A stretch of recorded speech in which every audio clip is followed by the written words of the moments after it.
do this whole ride with no food. Bro, it's 200 Ks, dog. Come on now. Nah, rather, don't worry. I'm actually doing this thing called a 3-week water fast. Like, was just scrolling TikTok the other day and this 40-second video of this girl who's a teenager popped up and like, it totally convinced me to do it. She was telling me there's like hella benefits to the health of like your stomach or something. I don't know, dude, so I'm trying that. Guys, it doesn't matter what website we're logging into, TikTok, Twitter, Tinder, Hinge, Bumble, Farmers Only. We're constantly bombarded with these ideas, this information, these health trends. Guys, I want to talk today about a few of these trends that I often see floating around the internet that, whether we like it or not, we might not even realize it, honestly, are harming our endurance endeavors, our endurance training performance. Number one, guys, the first concept that we're going to talk about today is this whole idea of intuitive eating, mindful eating. Now, for those of you who do not know what this is basically, we need to be really in tune with our body, our body's hunger signals. When we're hungry, we obviously eat. When we're not,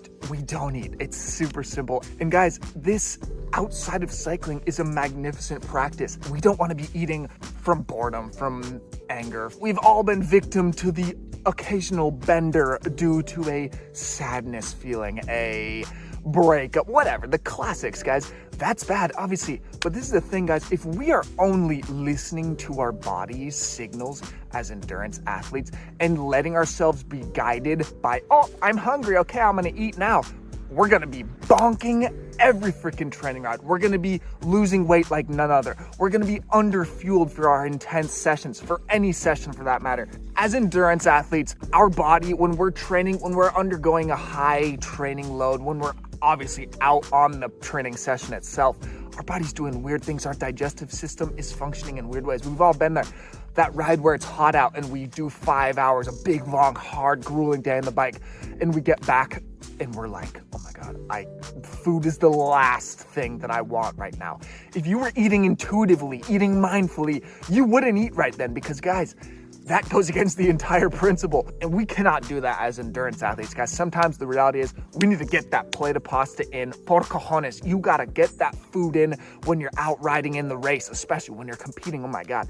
There are times when you literally are on the verge of nausea and you gotta get those gels and those bars in because you know that it's essential to that performance. Sometimes we're just gonna have to smash that food and go. It's kind of a weird feeling. You're eating unintuitively, anti-intuitively, right? Trend number 2, guys, and I don't even know how I would really define this one. It's more this idea, treat oneself kindly. Be kind to your body. Listen to your body. Very yoga lady term in my mind. I'm gonna come at you with a hard truth. If you're in this sport, you are probably a hard man or a hard lady, and you are very used to the idea of saying, you know what? Fuck what my body is telling me. I can't listen to my body right now. My body is telling me to stop. My body is telling me that I am exhausted and tired. And guess what? You have to keep going, guys, straight up. That's endurance sport. We are here because we are sufferers. We love the pain. No, that's fucking lame. But honestly, guys, there are going to be so many times as endurance athletes that we cannot listen to our body. We have a plan. We wake up in the morning. We're feeling smoked. It's going to happen to every single person. Feeling pretty tired, guys. I don't know if I should do this training. You gotta freaking do it. Guys, that's the plan. That's the whole point.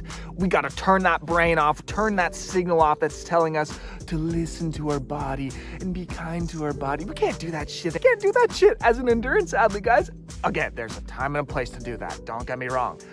But if we follow this trend of mindfulness, kindness, gentleness on our body, we're gonna get to jack shit diddly squat. Jack shit for gains, guys. Stress is what our body needs to improve.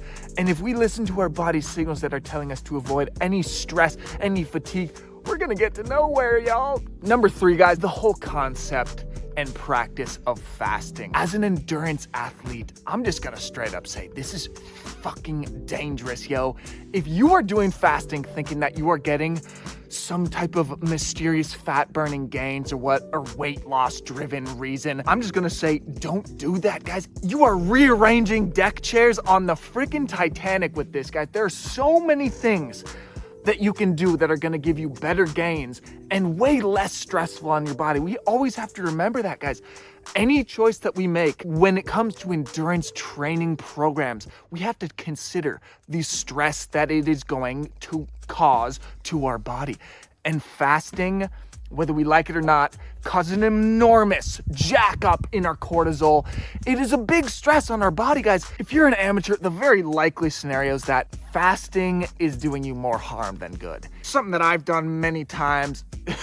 It'll make you lose some serious muscle. It'll jack your cortisol. It might work for a few weeks, and then all of a sudden, you're gonna pay the price. I promise you guys, in various different ways, you'll pay that price tag. Those checks are gonna come, guys. Don't let that check hit you. Don't let the IRS of endurance, oh shit, I don't even know how to say this, honestly. I don't know about IRS stuff. Guys, don't fast, honestly.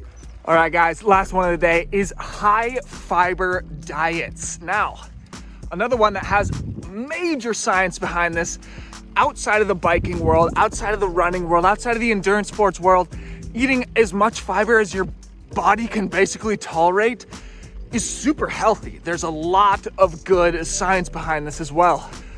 But this is the thing, guys, we all know what fiber is. It's basically like eating rocks.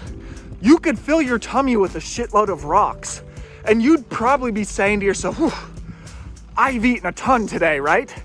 And those rocks are going to give you zero energy when you go and you do your endurance training. And I personally have fallen victim to this many times, guys. I love to eat like this. Give me a big plate of broccoli, lentils, chickpeas, a bunch of yams, and I'll just go nuts. Don't let yourself get caught in this ginormous fiber off. You're eating whole wheat everything. What can happen when we eat a diet like this is it gives you a false sense of fullness. You're thinking, oh, I've eaten tons. We're gonna smash the ride tomorrow, the run tomorrow, whatever. And then you might bonk. And this has happened to me a lot, guys. Honestly, go to bed, tummy full, thinking, whoop, we're fueled up, ready to go. And then you feel energy deprived. You feel weak the next day. Why is that? Because honestly, your body took all that fiber and it shat it out. Because like I say, fiber is basically like eating nothing. It's eating rocks, and I'm talking about insoluble fiber here, guys. Obviously need fiber in our diet because it's an essential thing to having a healthy colon, having a healthy digestive system. But this is not going to be a case of more is better. More fiber for us, especially when we are eating the amount of calories that we normally need to eat, 2, 3, 4 times the calories of a normal person. That can be hundreds of grams of fiber, and that can just make you shit your brains out and possibly have to stop in the middle of your run and go poo-poo. But guys, it can also give us exactly what I said, that false sense of fullness, can lead us to feeling depleted when we feel like we shouldn't be, can lead us to having unnecessary weight loss and a bunch of other problems, guys. So keep these tips in mind, guys. If you've made it this far in the video, thank you very much for watching. I would love it if you give me a like, if you give me a subscription. I'm trying to make more of these videos. I really have a good time doing it. So hope you have a good week of training out there.